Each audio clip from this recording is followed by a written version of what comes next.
Google ക്രോമിലെ പ്രധാനപ്പെട്ട 3 tips and tricks ആണ് ഇന്നത്തെ വീഡിയോ. നിങ്ങൾ ഗൂഗിൾ ക്രോം ഉപയോഗിക്കുന്നുണ്ടെങ്കിൽ തീർച്ചയായിട്ടും നിങ്ങൾക്ക് ഇത് ഉപകാരപ്പെടാതിരിക്കില്ല. അതുകൊണ്ട് വീഡിയോ സ്കിപ്പ് ചെയ്യാതെ മുഴുവനായിട്ട് നിങ്ങൾ കാണുക. എന്താണ് ആ 3 ടിപ്സ് ആൻഡ് ട്രിക്സ് എന്ന് നമുക്ക് നോക്കാം. അതിനായിട്ട് നിങ്ങൾ ഗൂഗിൾ ക്രോം ഓപ്പൺ ചെയ്യുക. ഓപ്പൺ ചെയ്തിട്ട് നിങ്ങളൊരു വെബ്സൈറ്റ് സന്ദർശിക്കുകയാണെങ്കിൽ, നിങ്ങൾ സ്ഥിരമായിട്ട് ഒരു വെബ്സൈറ്റ് സന്ദർശിക്കുന്നെങ്കിൽ നിങ്ങൾക്ക് ആ വെബ്സൈറ്റ് ടൈപ്പ് ചെയ്ത് നിങ്ങൾക്ക് പോകേണ്ട ആവശ്യമില്ല. നിങ്ങൾക്ക് അതിനായിട്ട് ഇവിടെ വലതുവശത്ത് മുകളിൽ കാണുന്ന 3 ഡോട്ട്സ് ക്ലിക്ക് ചെയ്തതിന് ശേഷം ഇവിടെ നിങ്ങൾക്ക് ആഡ് ടു ഹോം സ്ക്രീൻ എന്നൊരു ഓപ്ഷൻ ഇവിടെ കാണാൻ സാധിക്കും. അവിടെ ജസ്റ്റ് ഒന്ന് ക്ലിക്ക് ചെയ്താൽ ഇവിടെ ആഡ് എന്നൊരു ഓപ്ഷൻ വരും. അവിടെ ഒന്ന് ക്ലിക്ക് ചെയ്ത് കഴിഞ്ഞാൽ നിങ്ങൾക്കിവിടെ ആഡ് എന്ന ഭാഗത്ത് നിങ്ങളൊന്ന് പ്രസ് ചെയ്ത് കൊടുക്കുക. അതിനുശേഷം നിങ്ങൾ ബാക്ക് വന്നു കഴിഞ്ഞാൽ നിങ്ങളുടെ ഹോം സ്ക്രീനിൽ ഇങ്ങനെ ഒരു ഐക്കൺ വന്നിട്ടുണ്ടാകും. ഈ ഐക്കണിൽ ക്ലിക്ക് ചെയ്താൽ തന്നെ നിങ്ങൾ സ്ഥിരമായിട്ട് ഉപയോഗിക്കുന്ന ഒരു വെബ്സൈറ്റ് അത് ടൈപ്പ് ചെയ്ത് പോകുന്നതിന് പകരം ഇതിലൊന്ന് ക്ലിക്ക് ചെയ്താൽ മതി. അതേ സൈറ്റിൽ നിങ്ങൾക്ക് വളരെ സ്പീഡായിട്ട് എത്തിച്ചേരാൻ സാധിക്കും. എപ്പോഴും ഇതുപോലെ ടൈപ്പ് ചെയ്ത് നിങ്ങൾ സെർച്ച് ചെയ്യേണ്ട ആവശ്യമില്ല. ഇതൊരു യൂസ്ഫുള്ളായിട്ടുള്ളൊരു നല്ലൊരു ട്രിക്ക് തന്നെയാണ്.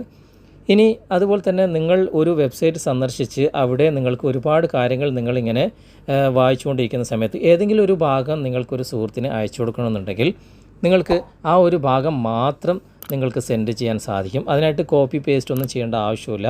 നിങ്ങൾ ഇതുപോലെ തന്നെ ഒരു സൈറ്റ് നിങ്ങൾക്ക് കാണുകയാണെങ്കിൽ അവിടെ നിങ്ങൾക്ക് ഇഷ്ടമുള്ള ഒരു ഭാഗം മാത്രം നിങ്ങൾക്ക് സെൻഡ് ചെയ്യണമെങ്കിൽ സെൻഡ് ചെയ്ത് കൊടുക്കാൻ സാധിക്കും. അതിനായിട്ട് നിങ്ങൾ ചെയ്യേണ്ടത് വലതുവശത്ത് 3 ഡോട്ട്സ് നിങ്ങൾ കാണാൻ സാധിക്കും. അവിടെ ക്ലിക്ക് ചെയ്യുക. ക്ലിക്ക് ചെയ്തതിന് ശേഷം ഇവിടെ ഷെയർ എന്ന ഭാഗം നിങ്ങൾ കാണാം. അവിടെ ക്ലിക്ക് ചെയ്യുക. ക്ലിക്ക് ചെയ്തതിന് ശേഷം ഇവിടെ ലോങ് സ്ക്രീൻഷോട്ട് എന്നൊരു ഭാഗം നിങ്ങൾ കാണാൻ സാധിക്കും.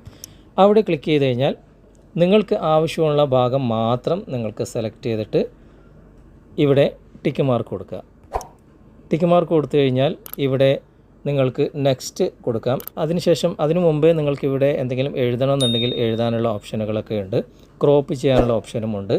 നെക്സ്റ്റ് എന്ന ഭാഗം ക്ലിക്ക് ചെയ്ത് കഴിഞ്ഞാൽ നിങ്ങൾക്ക് ഇത് സേവ് ടു ഡിവൈസ് ഓൺലി, അതായത് നിങ്ങളുടെ ഗാലറിയിൽ സേവ് ചെയ്യാനുള്ള ഓപ്ഷനുണ്ട്. അതുപോലെ തന്നെ ഷെയർ ചെയ്യാനുള്ള ഓപ്ഷനുമുണ്ട്. ഷെയർ എന്ന ഭാഗം ക്ലിക്ക് ചെയ്ത് കഴിഞ്ഞാൽ നിങ്ങൾക്ക് വാട്സപ്പിലേക്കോ മറ്റുള്ള ഏത് സൈറ്റിലേക്കും ഏത് ഓപ്ഷനിലേക്കും നിങ്ങൾക്ക് ഷെയർ ചെയ്യാനുള്ള ഓപ്ഷൻ ഇതിലൂടെ നിങ്ങൾക്ക് ലഭിക്കും. വളരെ യൂസ്ഫുള്ളായിട്ടുള്ള ഒരു ഓപ്ഷൻ തന്നെയാണ് ഈ രണ്ടാമത്തെ ട്രിക്ക്. ഇനി മൂന്നാമതായിട്ട് ഇതിലുള്ള ട്രിക്ക് എന്താണെന്ന് വെച്ച് കഴിഞ്ഞാൽ നമ്മളൊരു ഒരുപാട് കാര്യങ്ങൾ ഗൂഗിൾ ക്രോമിൽ നമ്മൾ സെർച്ച് ചെയ്യുന്നുണ്ടാകും. എന്നാൽ ഈ സെർച്ച് ഹിസ്റ്ററിയൊക്കെ നമ്മൾ എങ്ങനെയാണ് കണ്ടെത്തുക? അതായത് വലതുവശത്ത് മുകളിൽ കാണുന്ന ഈ 3 ഡോട്ട്സിൽ ക്ലിക്ക് ചെയ്തിട്ട് ഇവിടെ ഹിസ്റ്ററി എന്ന ഭാഗത്ത് ക്ലിക്ക് ചെയ്തിട്ടാണ് നമ്മൾ ഇതിൻ്റെ എല്ലാ ഹിസ്റ്ററിയും കണ്ടെത്തുക. സെർച്ച് ഹിസ്റ്ററി ഇങ്ങനെ കണ്ടെത്തേണ്ട ആവശ്യമില്ല. നമുക്ക് ഇവിടെ ഗൂഗിൾ ക്രോം ഓപ്പൺ ചെയ്തിട്ട് ഇപ്പോൾ ഞാൻ കാണിച്ചു തരാം. ഗൂഗിൾ ക്രോം നമ്മൾ ഓപ്പൺ ചെയ്യാണ്. ഓപ്പൺ ചെയ്ത് കഴിഞ്ഞാൽ ഇങ്ങനെയായിരിക്കും വരിക. ഇവിടെ ബാക്ക് ബട്ടൺ നിങ്ങൾ കാണാൻ സാധിക്കും. ആ ബാക്ക് ബട്ടണിൽ ലോങ് പ്രസ് ചെയ്യുക. ലോങ് പ്രസ് ചെയ്താൽ തന്നെ ഷോ ഫുൾ ഹിസ്റ്ററി എന്നൊരു ഓപ്ഷൻ വന്നിട്ടുണ്ടാകും. അവിടെ ക്ലിക്ക് ചെയ്താൽ മാത്രം മതി. നിങ്ങൾ സെർച്ച് ചെയ്ത എല്ലാ ഹിസ്റ്ററികളും നിങ്ങൾക്കിവിടെ കാണാൻ സാധിക്കും. ഇതിൽ നിന്നും നിങ്ങൾ സെർച്ച് ചെയ്ത ഹിസ്റ്ററി നിങ്ങൾക്ക് ഓപ്പൺ ചെയ്യാം, അല്ലെങ്കിൽ നിങ്ങൾക്ക് ഡിലീറ്റ് ചെയ്യാനുള്ള ഓപ്ഷൻ ഇവിടെയുണ്ട്. ഇനി മൊത്തമായിട്ട് നിങ്ങൾക്ക് ഡിലീറ്റ് ചെയ്യണമെന്നുണ്ടെങ്കിൽ ഇവിടെ ക്ലിയർ ബ്രൗസിംഗ് ഡാറ്റ എന്ന് നിങ്ങൾക്കിവിടെ ബ്ലൂ കളറിൽ ഏറ്റവും മുകളിൽ കാണാൻ സാധിക്കും. അവിടെ ക്ലിക്ക് ചെയ്ത് എല്ലാ ഡാറ്റകളും നിങ്ങൾക്ക് ക്ലിയർ ചെയ്യാനും സാധിക്കും.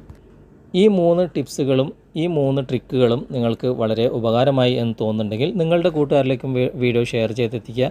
അതുപോലെ തന്നെ നിങ്ങൾക്ക് വീഡിയോ ഇഷ്ടമായിട്ടുണ്ടെങ്കിൽ ലൈക്ക് ചെയ്യുക. വീഡിയോയെക്കുറിച്ചുള്ള അഭിപ്രായങ്ങളും നിർദ്ദേശങ്ങളും നിങ്ങൾ കമൻറ്റായി രേഖപ്പെടുത്തുക. അടുത്ത നല്ലൊരു വീഡിയോയുമായി അടുത്ത അവസരത്തിൽ നമുക്ക് വീണ്ടും കണ്ടുമുട്ടാം. അതുവരേക്കും ബായ്.